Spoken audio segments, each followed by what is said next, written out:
It's like wiping with a newspaper and then shoving it in your ear. Fatboy's Dirty Laundry. Vice President Dick Cheney apparated today from behind the veil of shadows from whence he lives to make a crotch joke. Oh. Nothing important like, decrees or soul-sucking, anything like that.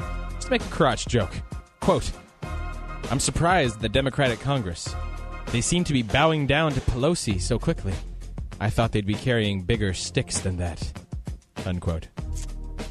He then lifted his pinky and made a sad face and said, sausages. The reporters seemed bewildered that this man was making a joke, and then he took that moment of surprise to snatch one and shove him whole into his eager gullet. His eyes rolled back in his head out of pure ecstasy as the man's shoes thrummed against the roof of his blackened mouth.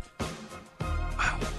Democrats responded, well, where was the president's stick when Cheney was bossing him around? Oh!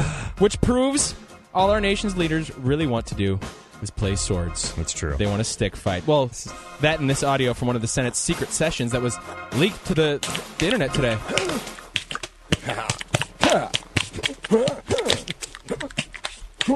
This is how they legislate. Apparently that's how some of our best bills get written. My stick's bigger than yours, and they drop trow and they play start swords. Sword fighting, yes. Yeah. I've got absolutely nothing to say about that. I have got nothing.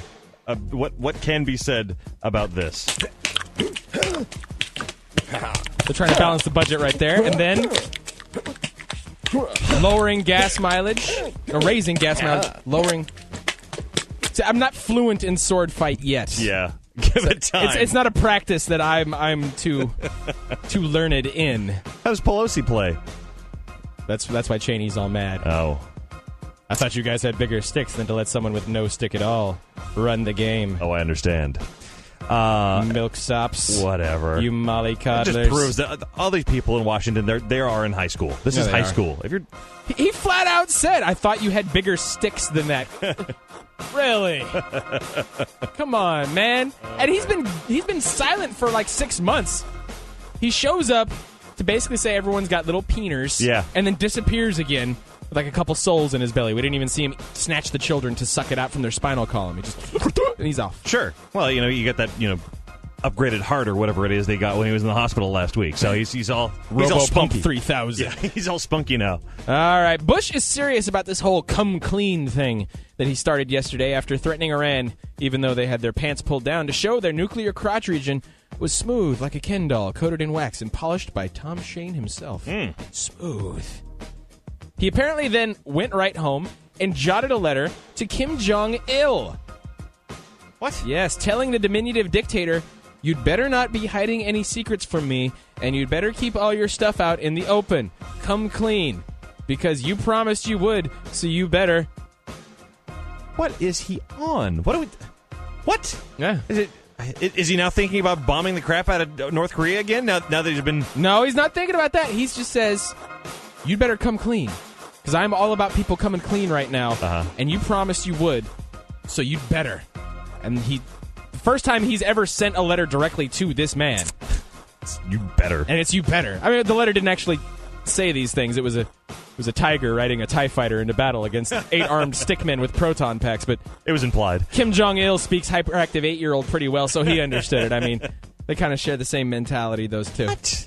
Yeah. Okay. I mean, I really have to wonder if Bushy just wants to get his war on again, and now that it's been proven that Iran doesn't have the nuclear program that he was depending on to bomb the crap out of him, now is he looking across the Pacific? Well, wait, they have a nuclear program. Get him! No, theirs is shut down. He's just saying they better keep it shut down and come clean.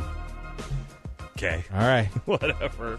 Pew pew or pew pew pew to you, North Korea. Pew pew right. Pew. Microsoft tried to get into the holiday season via their Windows Live Messenger, creating a Santa bot for kids to mindlessly babble to. The program recognizes words and has pre-programmed responses to fool idiot children into thinking Santa is a Microsoft employee and has all day long to talk to your drooling, fat, spoiled ass. Of course, leave it to Britain's children to ruin it for the rest of us. Oh. An 11-year-old and a 13-year-old were taunting the Santa bot about eating too much. Santa bot started in with oral sex jokes. What? And called them dirty bastards. The kids were shocked. Yeah. And parents complained to Microsoft. Microsoft tried to blame the kids for well, you taunted that joke out of Santa. If you weren't taunting Santa, none of this would have happened. Where's the parental control? How do you let someone just get on a computer and taunt Santa? Turns out they investigated and found out that when pressed, Santa bot would indeed talk about drugs and BJs. What? Santa has now been taken offline. How did... Thanks, Microsoft. How do you make that mistake? No Christmas for anyone else, Microsoft, now that you've taken Santa offline. Way to go. How do you even put that in the program anywhere? You know how many kids are getting iBooks for Christmas this year now? Way to go, Microsoft. BJ jokes? Yeah. And oh, come on. Well, to be fair, Santa thought he was typing a message into Craigslist. He read something really cool. He loves tornadoes. All right. Finally, Toyota, inventor of the environmentally friendly Prius, the top-selling Corolla, one of the most reliable cars ever invented, has killed all that goodwill with one swing of the bow. And I don't mean bow and arrow. I mean violin bow. Oh. Toyota today showed off their latest technical triumph, a robot that can play the violin. Yes, I know. I was ready. This is the apocalypse. Toyota has unleashed deadly violin-playing robots that will kill us all with soothing string sections when joined together in an unholy union. We must not allow the violin robots to band together, for the song they will play will be called Destruction, and it will be made of notes called Despair. Is that about covered? No, I'm glad you're with me on that. Yeah. Absolutely. It's only a matter of time. Once they start strumming on those bows, eventually they're going to become self-aware, and they will use made of razors and lasers. Right. They will use those violins to beat us into pulp. The robot does kind of look scary, actually. Usually these robots look kind of benign and clunky. Yeah. This one's all smooth and white with big bug black eyes. It's kind of creepy looking. You know what else has big bug black eyes? Doll's eyes. Terminator, once you boil off all of its skin. No, those eyes are red. But it's got black around it. Well, how about this? It's just a matter of time before that bow-slinging son of a bitch gets the upgrade. How about this? The shark in Jaws was also a robot. Yeah. And that had black eyes, doll's eyes. Right. Yes, but I'm going to disprove all of your notions. I have audio. It really does just play the violin. See? This robot is a virtuoso violinist. It has 17 joints in its hands and arms. That's how placid that is. The joints are computer-controlled and can have the same dexterity. Die, must kill humans, die, must kill humans, die, rape, die, kill.